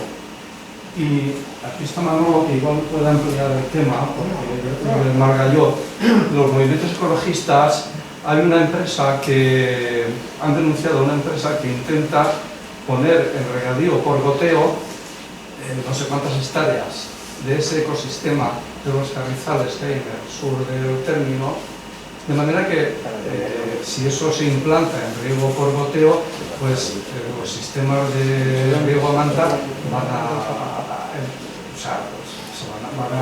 los azarbes se pueden secar. El ecosistema puede parecer bastante, porque es un ecosistema propio. Entonces es posible que en algunos casos haya excepciones en las que el riego a manta pues sea necesario mantenerlo por la propia idoneidad del ecosistema del que estamos hablando. te lo digo un poquito como excepción y además claro. es que yo aprendo Sí, de estas cosas. Me interesaría profundizar un poco. Yo pensaba que Manolo a lo mejor estaría más informado del tema. Pero es así, ¿verdad? Sí, está claro. Los que conocemos los saladares sabemos, y los azarbes sabemos el ecosistema que es. Y hay una especie, esta especie protegida. Si tú quitas el riego tradicional, las cargas. Sí. Cargas en un sitio. Es que hay unos azarbes, hay además una fauna muy interesante, tanto de aves como de peces. Y luego, una cuestión también un poquito anecdótica popular. Aquí sabemos que llueve de una manera torrencial, a la bestia. Durante una hora caen... Entonces mucha gente se pregunta, a nivel popular es una pregunta que mucha gente se hace. ¿Y no habría manera de aprovechar cuando llueve tanto esa agua que bueno, pues se pierde, no sirve para nada? Claro. Es una inquietud que es muy primaria, no tendrá ningún fundamento científico, por supuesto, pero que es una inquietud que está ahí y que tú pues también podrías decirnos algo sobre eso. Es una opinión popular. Sí, yo te digo lo que sé, a lo que has dicho primero, evidentemente está clarísimo. Es decir, cuando se habla en términos globales y drásticos y se dice riego manta, hacer puñetas, evidentemente, como en todo, se tiene que ir con una cierta prudencia y luego recular un poquito, en este caso lo hago yo, recular en el sentido de que cuando, por las razones que sean, por plantas endémicas, por fauna, por las razones que sea, por acequias seculares, por las razones que sea, ese planteamiento tiene un fondo lógico, un fondo sostenible, un fondo científico, está claro que... Pero globalmente lo que no se puede hacer, globalmente, es plantar y plantear pues campos enormes de maíz con el riego por aspersión, traca, y así toda la vida. Pero está claro, yo aprendo, es decir, de esta cosa he aprendido. El segundo tema de las lluvias torrenciales. Estamos en una zona del mundo, para bien o para mal, en la que casi siempre, cada vez más, tendremos danas, tendremos lluvia torrencial, siempre la hemos tenido, es decir, siempre lo mismo que el Ebro es un río irregular de estiaje, es decir, en el verano prácticamente pasamos de una zona a otra pues andando con el agua a la rodilla, y en invierno con el deshielo y las lluvias generalmente del mes de mayo, abril-mayo, pues había riadas, pues eso es lo que tenemos, es decir, ese agua que de alguna forma viene de golpe, que parece que se escapa al mar y no hace nada, vamos a ver si hace o no hace. Primero, parte del agua se irá al acuífero. Primer punto importante. Segundo, esas aguas que de repente te vienen por riadas y que lo leeréis aquí en esta zona cuando hay riada en Zaragoza y dicen pues 3.000 metros cúbicos por segundo y mira el arrabal inundado. Bien, de acuerdo, el arrabal inundado, pero parte de ese agua irán a acuíferos, a llenar acuíferos. Parte del agua que no va a acuíferos irá a llenar el embalse, por ejemplo, de Mequinenza, de 1.500 hectómetros cúbicos, que cuando se llene, pocas veces se llena. Entonces es cuando descargarán agua de las compuertas. Y entonces cuando ese agua sí que se irá al mar. Pero antes no. Antes lo que hará será llenar. Es decir, luego tampoco hay pérdida. Y ese agua que cuando se descargue de las compuertas irá a mejorar el caudal ecológico del río. Y en el Ebro lo que irá es a mejorar el delta, que bastante jorobado está, precisamente por falta de agua. Es decir, que si cogemos todas esas cosas, pues decimos, ya no es tanto problema. Está claro que si hay una dana aquí, en Orihuela o en Elche, que estamos a 15 kilómetros del mar, y el Vinalopó se llena hasta las cachas, y bueno, pues está claro que una parte de ese agua irá al mar. Pero aún así todo, yendo al mar, tampoco es problema, porque el mar Mediterráneo ojalá se llene de agua del Vinalopó, de Segura, etcétera, etcétera. Si no, se quedaría como... ¿Lo entendéis, no? Es decir, que cuando la gente... la cuestión porque es un sentimiento popular. Claro, lo que pasa es que es un sentimiento popular encauzado por determinados políticos y determinados señores que lo que quieren es beneficio para tratar de, al final de todo, decir agujero, agujero, agujero. Es decir, por el final de todo. Perdón. Preguntabas. Yo pienso que también se necesita un equilibrio en la agricultura. A ver, por ejemplo, en las cooperativas, al consumidor nos han enseñado a coger fruta y verduras de primera. En cuanto tienen un rocecito, en cuanto tienen, ya no lo ponen al público para sacar más dinero, ¿no? Para encarecer. Bueno, pues vosotros nos podéis imaginar la fruta y la verdura que se tira en las cooperativas. Y eso lo puedo decir yo que está trabajando en eso. Entonces también es muy importante el equilibrio de la agricultura de lo que se está haciendo. Y se está vendiendo millones y millones, por ejemplo, de granadas, aquí, voy a hablar de la granada de aquí, se están mandando millones y millones de kilos al resto del mundo. Y ya no solamente eso, sino, ya os digo, la cantidad que se... o sea, que eso parece que no tiene importancia, pero sí la tiene.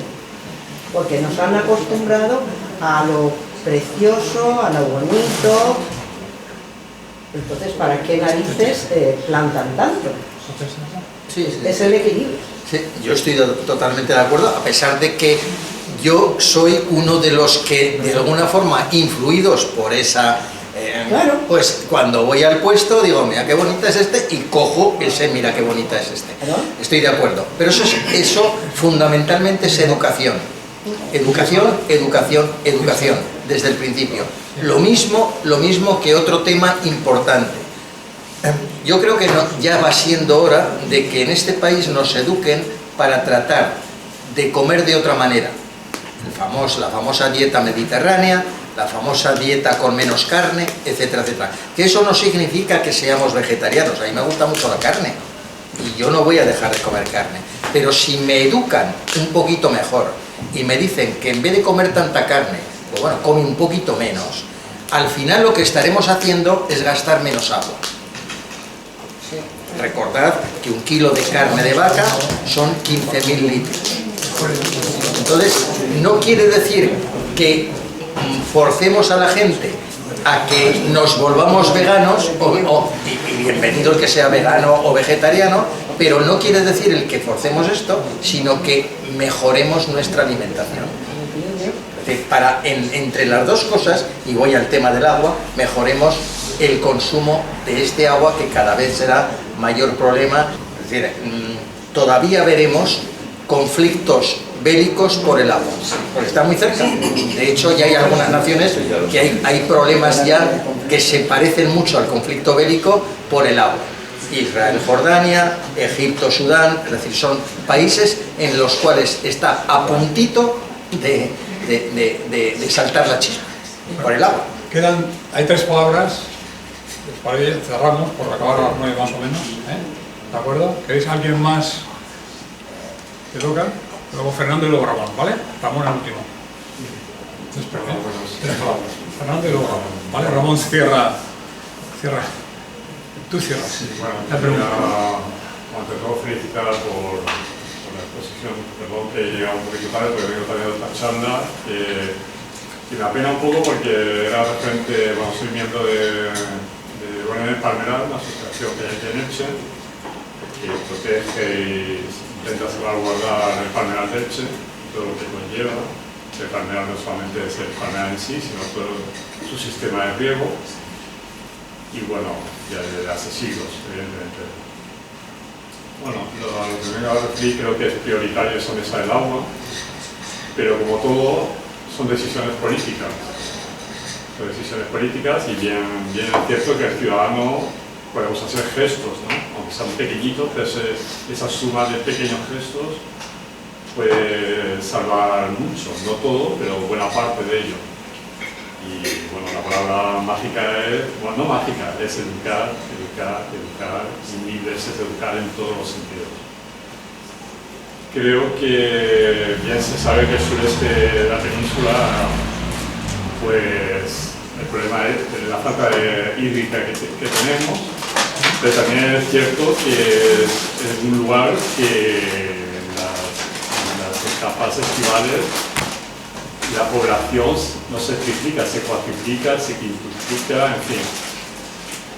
Es decir, que el consumo se eleva, ¿no? En la charla donde vengo me he entrado un dato que me ha parecido positivo, otras cosas me ha parecido una barbarie, pero bueno. Somos el municipio donde recuperamos el 100% de las aguas grises, con nuestra depuradora de agua Oros. El 100% se recupera. Un 75% va a riego. Aquí son pequeños, son minifundios, todos prácticamente. Y bueno, esos grandes latifundios como en la de su zona y buena parte de Andalucía o Castilla-La Mancha, en fin. Al fin y al cabo, si esos grandes agricultores plantan es porque se les permite. ¿Y quién se les permite? Pues el político de turno que hay ahí. Sea de amarillo, azul, violeta o el color que sea. Políticas y políticas. En fin. Totalmente de acuerdo, pero creo sí, que nosotros el ciudadano podemos hacer mucho, aunque sí, sea poquito, no, pero creo que lo podemos. Primero hay que ver las características también del lugar en concreto donde vivimos. No es lo mismo alguien que vive en Orense que el que vive aquí en Elche. Vuelvo a decir que, claro, digamos, el planteamiento del agua es seguramente lo mismo en Santiago de Compostela que en el Ejido. Seguramente, es decir, el señor de Santiago de Compostela o la señora del Ejido necesita agua para beber, pero claro, no es el mismo enfoque que hay que hacer. Pero, o sea, tengamos en cuenta una cosa, es decir, aquí se multiplica por 3, por 4, por 5 la gente en verano, es verdad. Pero tengamos una cosa básica en cuenta.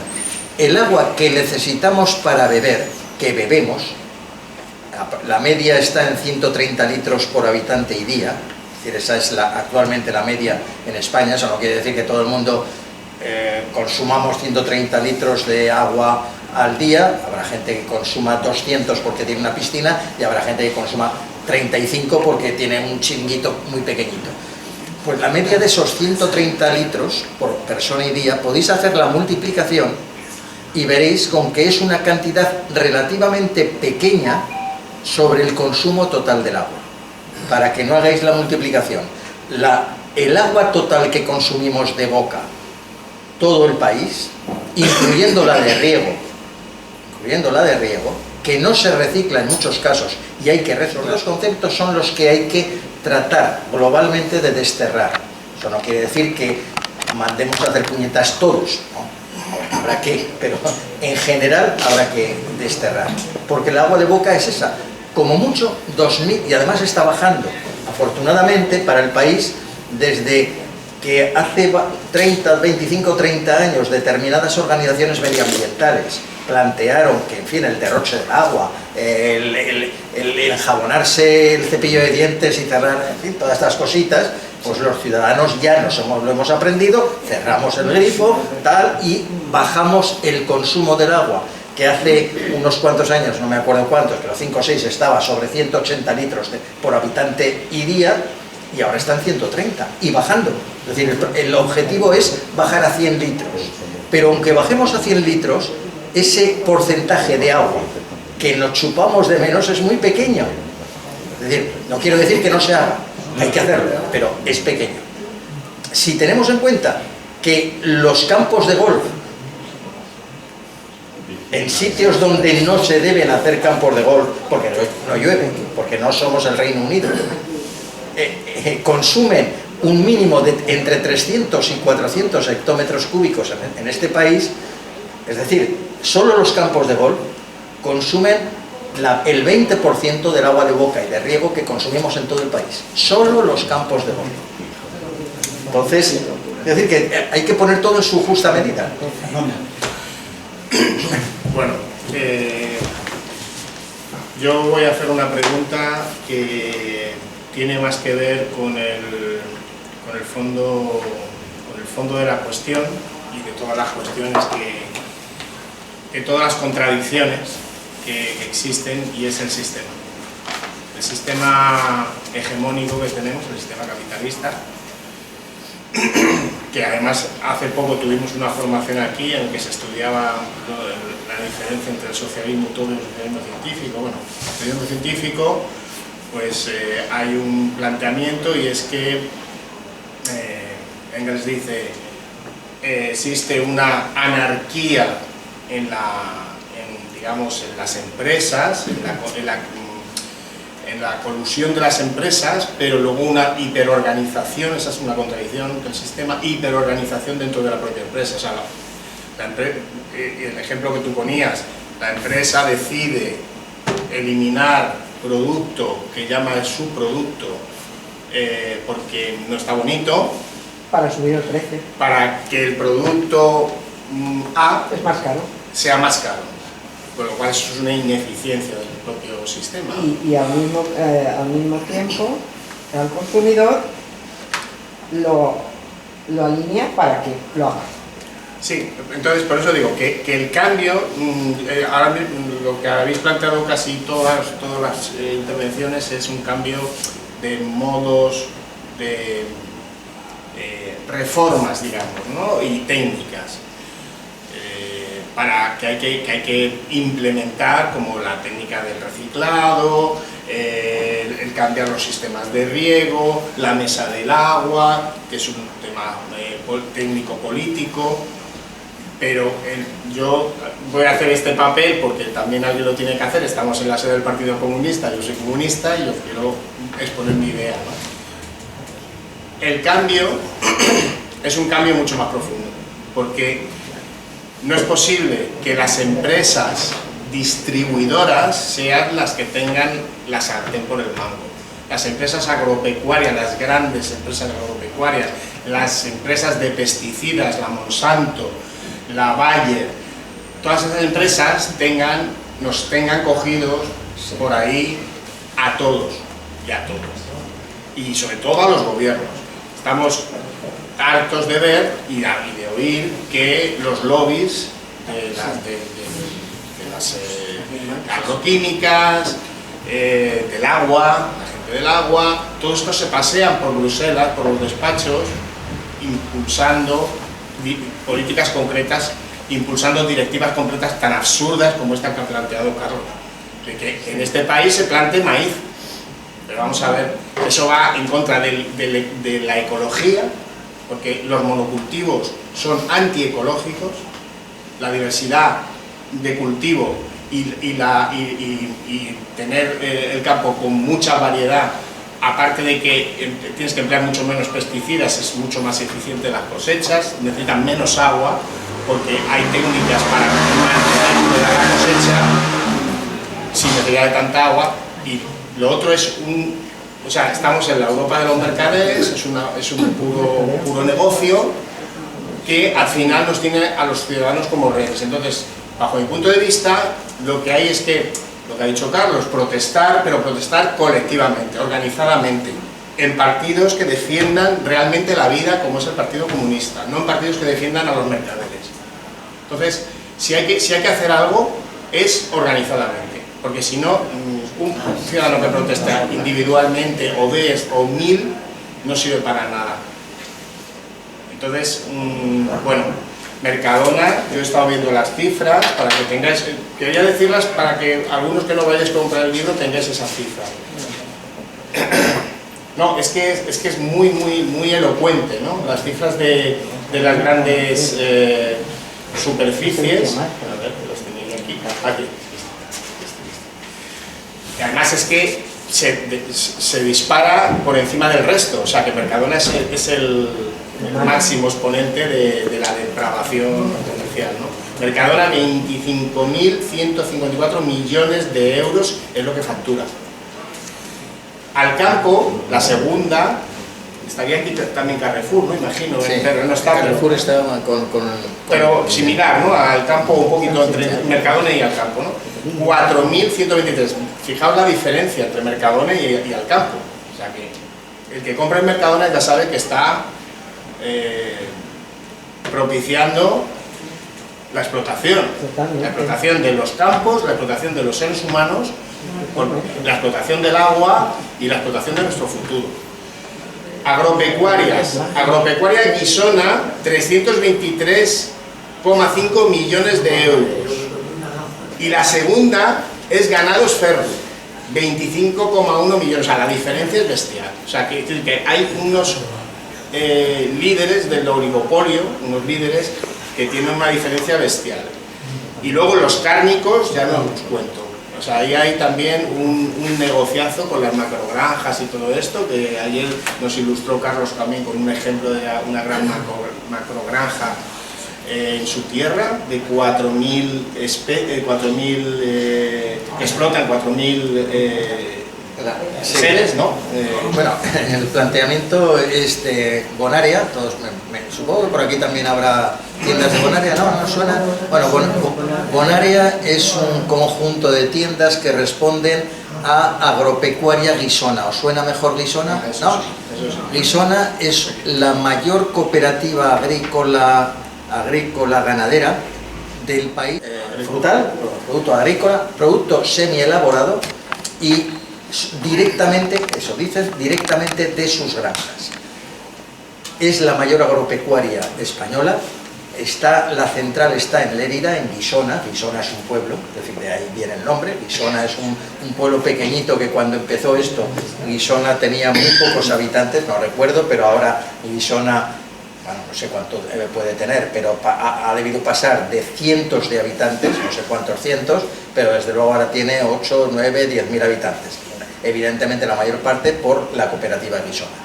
Es una cooperativa ficticia, porque evidentemente no es que sea una cooperativa con los trabajadores, con sus acciones y yo tengo una participación, es una cooperativa ficticia, y es en Aragón ha planteado, ya está prácticamente, ha planteado una macro, ya no sé ya ni cómo llamar, porque es que lo de macro se me queda pequeño. Van a trabajar 4.000 personas en no tengo los datos, pero en una extensión que probablemente será de varios kilómetros cuadrados, es decir, parece, cuando se dice kilómetro cuadrado parece poco, pero si lo digo en hectáreas, pues seguramente será la parte urbanizada igual es 800, 900, 1000 hectáreas. En lo que habrá con matadero cárnico, matadero de cerdos, de aves y de vacas, evidentemente con granjas de cerdos y vacas, bueno, una macro a lo bestia. Eso es lo que no es ecológico, ni sostenible, ni la madre que lo parió. Evidentemente nos lo venden porque son 4.000 puestos de trabajo, que luego no son 4.000 puestos de trabajo. Lo mismo que cuando ponen un huerto solar y dicen, no, 180 puestos de trabajo. No señor, no. 180 puestos de trabajo durante un año para poner las placas. Luego ya se queda en un puesto de trabajo de mantenimiento. Pero bueno, nos falsean y nos venden esto de esta manera. Bueno, yo estoy de acuerdo en que evidentemente esto responde a todo un sistema de explotación capitalista y que tenemos que plantearlo, y que evidentemente si protestamos dos es mucho mejor que protestar 2 veces 1, es decir, hacemos mucho más protestando 2 una vez que protestando 2 veces 1 2 veces. Evidentemente si protestamos 50 es mucho mejor, pero aunque solo protestemos 1, si lo hacemos con argumentos, hacemos. Lo que tenemos es que intentar protestar y hacer todo lo que se nos ocurra, pero con argumentos. Es decir, en la medida que se pueda. Es decir, que no nos mientan, como nos han mentido en muchísimas cosas. En las últimas, pues Bueno, No, solamente a redundar lo que has comentado tú, Joan, que no hay que esperar al futuro. Ya hay litigio entre Pego, Denia y Javea, hay un litigio por el marjal y llegaron a las manos, porque el marjal de Pego es una zona húmeda natural y entonces querían extraer agua, pero no para riego, sino para campos de golf, piscinas, y todo el pueblo de Pego fue allí y creo que se llegaron a las manos entre vecinos y otros. Hay dos pueblos de Castellón, Honda y Moncófar, que antes se llevaban y ahora no se llevan, porque disputan un acuífero. Y una de las razones por las que Israel invadió los Altos del Godán es porque es una zona de dispersión de agua y necesitan un reservorio de agua para hacer un uso diplomático y hacer acopio de agua para utilizarla como medida de presión sobre la población. Que no hay que esperar. No, ya digo que uno de los focos de conflicto será entre... El agua nos estamos dando porque no, tal como se usa no hay agua para todos. Solamente un punto como reflexión, que también el tema de la utilización doméstica, el cambio de los hábitos, hay que reutilizar. Yo apenas uso la cisterna porque reutilizo el agua, con la que me ducho, con la que me lavo las manos. A los 3 días es un coñazo, pero después te acostumbras y no puedes dejar de hacerlo. Y eso lo hace muchísima gente. No lo hago y me da envidia, pero bueno, pero vuelvo a decir, fundamentalmente, el objetivo está en 100 litros de agua por habitante y día.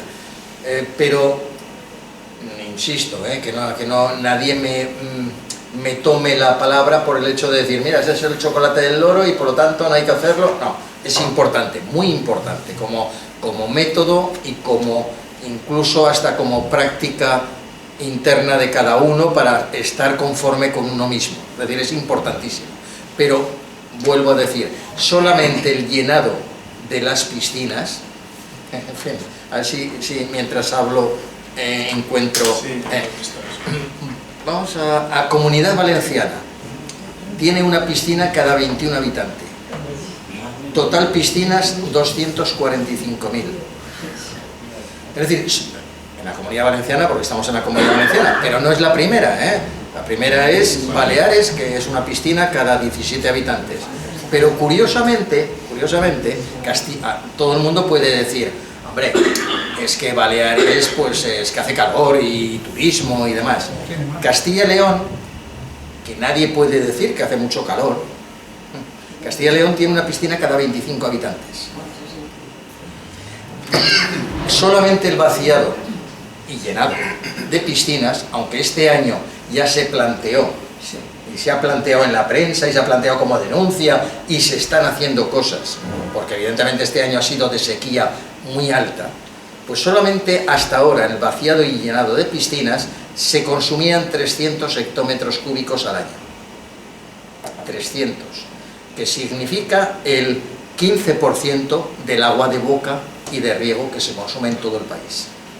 Solamente en esos... De boca y de lavado y de todo. De boca, lavado, de ducha, de baño, Entonces... Vamos a dejar, el debate. Yo quiero terminar ya que el libro no lo hemos tocado, pero sí quiero, como viene con algo que has escrito, que me parece interesante en este momento. Hemos empezado a hablar de Palestina, y voy a terminar con algo que me parece que es muy interesante con este libro. Y ya terminamos la charla, ¿me parece? Dice Carlos, la guerra es un recurrente instrumento de los poderosos, de los ambiciosos o de los malvados para tener más poder, más posesiones o dinero o demostrar al mundo su maldad. La guerra es un decorado trágico en el que los actos más perversos y primeros del hombre afloran. Termino aquí. Gracias, Carlos. Muy bien.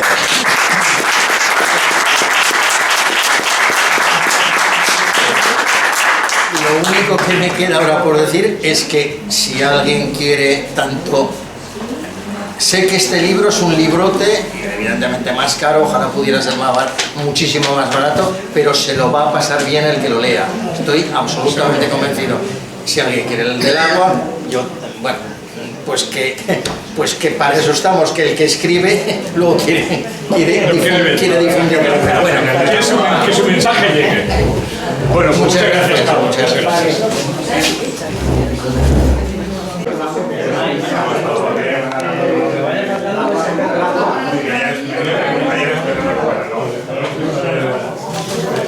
Pues confío en que os guste, de verdad. Seguro que sí. Yo,